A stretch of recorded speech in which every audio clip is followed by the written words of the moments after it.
পুরুষের যত্নে 40 বছরের নারী হয় সুরি আর 16 বছরের মেয়ে হয় বুড়ি। আসলে পুরুষ যত যত্নবান নারী তত ভাগ্যবান। আসসালামু আলাইকুম everyone, welcome back to my another blog from simple life style. আমি শনিবার মর্নিং থেকে ব্লগটা শুরু করছি। ফার্স্টে এখানে আমি একটা ডিম পোস্ট করে নিব।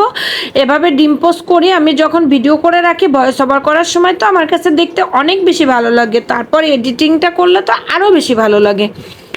যাই হোক, এই যে এখানে ফার্স্টে আমি ডিম পোস্ট করে নিয়েছি। তারপর হচ্ছে আমার বাবা নাস্তার প্লেটটা রেডি করে নিলাম। গতকালকের যে আলুর তরকারিটা ছিল সেটা একটু গরম করে নিয়েছি। ডিম আর হচ্ছে সেমাই রান্না করেছিলাম সেটা ছিল, আর রুটি করে নিয়েছিলাম। আমি আসলে এতগুলো ক্লিপ দেখানো আমার পক্ষে সম্ভব হয়নি, কারণ সকালবেলা ভালো লাগে না আর কি। যাই হোক, গতকাল যেহেতু স্কুল ডে অফ ছিল, তারপরে আমার বাবাকে নাস্তাটা খাওয়ানোর পর আমি কিছুক্ষণ ওকে পড়িয়েছিলাম। তারপর আমি রান্নার জন্য প্রস্তুতি নিয়ে নিলাম। এখানে আমি ভাবলাম যে একটু ডাল রান্না করব। ডালটা এভাবে রান্না করলে আমার বাবা পরের দিন সকাল পর্যন্ত রুটি দিয়ে খেতে পারবে। আজকে দুপুরেও ছিল, দুপুরেও খাওয়া হয়েছে। যাই হোক, এই যে এখানে আমি সব কিছু গুছিয়ে নিয়েছি। গুছিয়ে নেওয়ার পরে আমি এভাবে রান্নার প্রস্তুতি নিয়ে রান্না করতে পছন্দ করি। তবে যেদিন সময় থাকে না সেদিনের বিষয়টা তো আসলে আলাদা। তারপরে যে এভাবে আমি রান্নার প্রস্তুতিটা নিয়ে নিয়েছি। এখানে আমি টক রান্না করব। টক রান্নার ভিতরে একটুখানি বেগুন দিলে টকের স্বাদটা আরও বেশি সুন্দর হয়। তবে বর্তমানে যে বেগুনগুলোতে প্রচুর পরিমাণে পোকা পাওয়া যাচ্ছে, এর জন্য কিনে আনলেও নষ্ট করতে হচ্ছে। এই কারণে আমি আর আনি নাই। এখানে আমি সব কিছু গুছিয়ে নিয়েছি। ফার্স্টে এখানে ডালটা আমি ভুনা করব। ডালটা ভুনা করার জন্য এখানে এটা আমি প্রেশার কুকারে বসাবো। যাই হোক, একটা কল এসেছিলো তাই মোবাইলটা ভয়েস থেকে বের হয়ে যেতে হয়েছিল। তারপর এখানে আমি সুন্দর করে ফার্স্টে পেঁয়াজ গোটা মশলাগুলো আমি এখানে ভাজি করে নিব। তারপরে যে মশলাগুলো গুছিয়ে নিয়েছিলাম, আদা রসুন পেস্ট, তারপর গুঁড়া মশলাগুলো এখানে দিয়ে দিলাম। তারপর সামান্য পরিমাণ পানি দিয়ে আমি এটাকে সুন্দরভাবে কষিয়ে নিব। আমি এটাকে প্রেশার কুকারে বসিয়েছি। প্রেশার কুকারে রান্নাটাও যত দ্রুত হয়, প্লাস হচ্ছে ডালটা যেহেতু আমার ভিজে রাখতে মনে ছিল না। আমি এই ধরনের শক্ত ডাল রান্না করলে সাধারণত আমি রাত্রে কিংবা সকালে ভোরে ঘুম থেকে উঠে ভিজিয়ে রাখি। হঠাৎ করে সিদ্ধান্ত হলো এভাবে আলু কেটে আমার বাবার জন্য যদি একটু ডাল রান্না করি, ও অনেক বেশি পছন্দ করবে এবং রুটি দিয়ে খেতেও ওর কাছে অনেক বেশি ভালো লাগবে। সেজন্য আমি এখানে প্রেশার কুকারে বসালাম যাতে দ্রুত সিদ্ধ হয়। এই ডালটা রান্না হতে আমার মাত্র 10 মিনিট সময় লেগেছে। আমার এখানে ডাল আর আলুটা দিয়ে দিয়েছি। এভাবে কিউব করে আলু দিয়ে ডাল রান্না করলে তো রুটি পরোটার সাথে একেবারে জমে যায়। আর এর ভিতরে আপনারা চাইলে আরও অনেক সবজি মিক্সড করতে পারেন, লাউ দিতে পারেন, তারপরে মিষ্টি কুমড়া, আরও অন্যান্য সবজিগুলো এখানে অ্যাড করা যেতে পারে।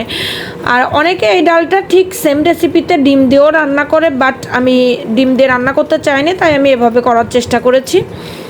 দেন এই যে এখানে কিছুক্ষণ কষিয়ে নেওয়ার পরে দেখেন আমি ঝোলের পানি দিয়ে দিয়েছি। আমার কালারটা মাশাআল্লাহ অনেক সুন্দর এসেছিল। ডালের কালারটা দেখতেও যেমন সুন্দর হয়েছিল, খেতেও কিন্তু অনেক বেশি মজা হয়েছিল। তারপর আমি প্রেশার কুকারের ঢাকনাটা লাগিয়ে দিয়ে আমি গ্যাসের চুলাতে চলে আসলাম। চুলায় এসে এখানে আমি ফার্স্টে টকের তরকারি রান্না করব। টকের তরকারিটা রান্না করার জন্য এখানে পেঁয়াজ, কাঁচামরিচ আর লবণ হলুদ নিয়ে নিয়েছি। দেখেন কালারটা কত সুন্দর এসেছে। আর এখানে টকের তরকারি রান্নার জন্য একটু বেগুন হলে ভালো হইতো, বাট বেগুনটা খুব বেশি ইউজ করতেছি না। তারপরেও মাশাআল্লাহ টকের তরকারিটা অনেক বেশি সুন্দর হয়েছিল খেতে। যাই হোক, এই যে এখানে ফার্স্টে সামান্য পরিমাণ পানি দিয়ে মশলাটাকে সুন্দরভাবে কষিয়ে নিতে হবে। মশলাটা কষানো হয়ে গেলে আমি কেটে ধুয়ে রাখা আলুগুলো দিয়ে দিব। আলুটা দিয়ে দেওয়ার পরে কিছুক্ষণ কষিয়ে নিতে হবে। কিছুক্ষণ মানে বেশ একটু সময় ধরে কষিয়ে নিতে হবে। মশলাটা যত বেশি ভালো কষানো হবে তত বেশি খেতে মজা হবে। এই টকের তরকারিটা রান্না আসলে যত বেশি ভালো লাগে খেতে গরমের দিনে বিশেষ করে। তবে শীতের দিনে তো টমেটো আর হচ্ছে জলপাই, এই দুইটা টক ছাড়া বেশিরভাগ পাওয়া যায় না। তারপর এখানে পানি দিয়ে এখন আমি মশলাটাকে কিছুক্ষণ কষিয়ে নেব। কষিয়ে নেওয়ার পরে দেন আমি এখানে ঝোলের পানি দেব। ঝোলের পানিটা দিয়ে দেওয়ার পরে তারপর আমি ঢাকা দিয়ে রেখে চলে এসেছিলাম। আমি আলুটা যখন 80% মতো কুক হয়ে যাবে তখন আমি ওখানে আমটা অ্যাড করব। আলুর ভিতরে আগে যদি আপনি আম দিয়ে দেন তাহলে টকের ফ্লেভারটাও বেশি বেরিয়ে যাবে এবং আলুটাও সিদ্ধ হবে না, কাঁচা কাঁচা থেকে যাবে। তারপরে দেখেন এখানে এসে ঢাকনা খুলে দেখলাম আমার ডালটা রেডি হয়ে গিয়েছে। তারপরে কিছুটা জিরা গুঁড়া ছিটিয়ে দিয়ে আমি ডালটাকে নামিয়ে নিলাম। আমার গতকালকে জিরা গুঁড়াটা শেষ হয়ে গিয়েছিল, এর জন্য আজকে আমি জিরা গুঁড়া করে নিয়েছি সন্ধ্যার নাস্তার ভিডিওটা বানানোর পর। আমি জিরা গুঁড়াটা করে নিয়েছি। এভাবে একটু জিরা গুঁড়া করা থাকলে খেতে কিন্তু অনেক বেশি মজা হয় এবং রান্নাটাও অনেক বেশি সহজ হয়। তারপরে আমি চলে আসলাম আবার চুলায়, যে কি অবস্থা, একটা আলু চাপ দিয়ে দেখলাম যে আলুটা অনেক বেশি সফট হয়ে গিয়েছে। এই পর্যায়ে আমি এখানে আমটা অ্যাড করে দিলাম। আম দিয়ে দেওয়ার পরে কিন্তু 5 মিনিটের ভিতর নামিয়ে ফেলতে হবে, নইলে বেশি টক হয়ে যাবে। মাশাআল্লাহ, তরকারির কালারটা দেখেন অনেক বেশি সুন্দর হয়েছে। দুইটা তরকারির কালারই অনেক সুন্দর ছিল। তারপরে আগের দিনের যে কাঁচকলার কোপ্তা কারিটা ছিল সেটা হচ্ছে আমি বেরিয়ে জাল করে নিয়েছিলাম আর কি। জাল করে নিয়েছিলাম, জাল করতে যেতে একেবারে শুকিয়ে ফেলছি।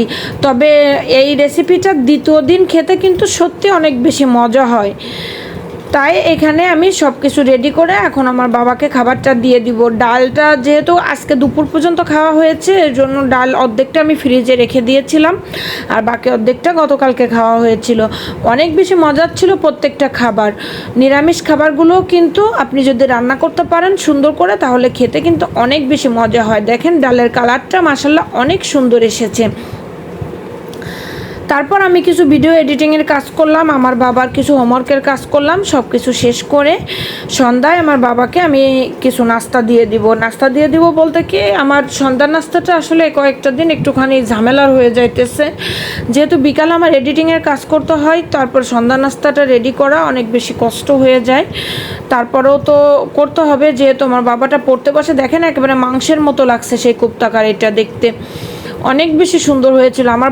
আর বিশেষ করে গরম ভাত দিয়ে খেতে তো এটা অনেক বেশি মজা লাগে। দেন এইখানে আমার বাবার জন্য আমি খাবারটা ওকে বেড়ে দিয়েছিলাম। আর এই ধরনের খাবার পেয়ে আমার বাবা তো অনেক বেশি খুশি ছিল। আর ইদানিং আমার বাবাকে প্লেটে খাবার রেডি করে দিলে ও খুব বেশি পছন্দ করে। মাঝে মধ্যে ওকে খাইয়ে দেওয়া হয় যখন ওর তাড়াহুড়া থাকে কিংবা টিফিন খেতে আসে কি ব্যস্ততা থাকে, তখন আমি ওকে খাইয়ে দিই। তারপরেও এখন আস্তে আস্তে অভ্যাস করার চেষ্টা করতেছি। ও বেশি একটা মাছ বেছে খেতে পারে না, তবে মাংস দিয়ে একা হাতে খাইতে পারে। মাছটা খুব বেশি বাসার অভ্যাস নাই। যাই হোক, যে কয়টা দিন পারবো সে কয়টা দিন চেষ্টা করব আমার বাবাটাকে একটু খাইয়ে দেওয়ার। যখন বড় হয়ে যাবে তখন তো আমার থেকে দূরে চলে যাবে। আল্লাহ রিজিকে কি লিখছে, কি করতে হবে সেটা তো ভবিষ্যতে জানে। তারপর সন্ধ্যায় একটা লুডুস আমি এভাবে একটু করে নিয়েছিলাম। আর মিস্টার লুডুসটা আসলেই খুব বেশি বাজে একটা লুডুস। আর হচ্ছে সেদিনের বেসন ছিল, সেটা একটা আলু দিয়ে এভাবে একটু ভেজে দিয়েছিলাম। আমার বাবাকে চা করে নিয়েছিলাম। এটা খাওয়ার পরে আমি আমার বাবা পড়তে বসেছিলাম। আর চারপাশে বর্তমানে যে পরিস্থিতি, আসলে পরিস্থিতি বিবেচনা করে সবাইকে চলতে হবে, থাকতে হবে। আর পৃথিবীতে বর্তমানে রক্তের সম্পর্কের কোনো মূল্য নাই, আছে সব কিছু আত্মার সম্পর্ক, বুঝছেন? আত্মার সম্পর্ক যদি মানুষের কাছে না থাকে, আত্মার সম্পর্কটাও বিলীন হয়ে গিয়েছে। শুধুমাত্র স্বার্থের সম্পর্কই এখন পৃথিবীতে বিদ্যমান। স্বার্থ ছাড়া এই পৃথিবীতে মানুষ কোনো কিছুই বোঝে না। তাই আপনার আপনজন হোক, অনেক সময় আপনি দেখবেন যে আপনার পরিবার বাঁচাইতে, সমাজ বাঁচাইতে, সমাজের ধরে রাখতে আপনাকে মানুষ ব্যবহার করবে। আর যখন তাদের প্রয়োজন শেষ হয়ে যাবে তখন তারা আপনাকে ছুঁড়ে ফেলে দেবে। এই ধরনের মানুষ থেকে দূরে থাকার চেষ্টা করবেন। আল্লাহ হাফেজ, ভালো থাকবেন সবাই, সুস্থ থাকবেন, আমার জন্য দোয়া করবেন।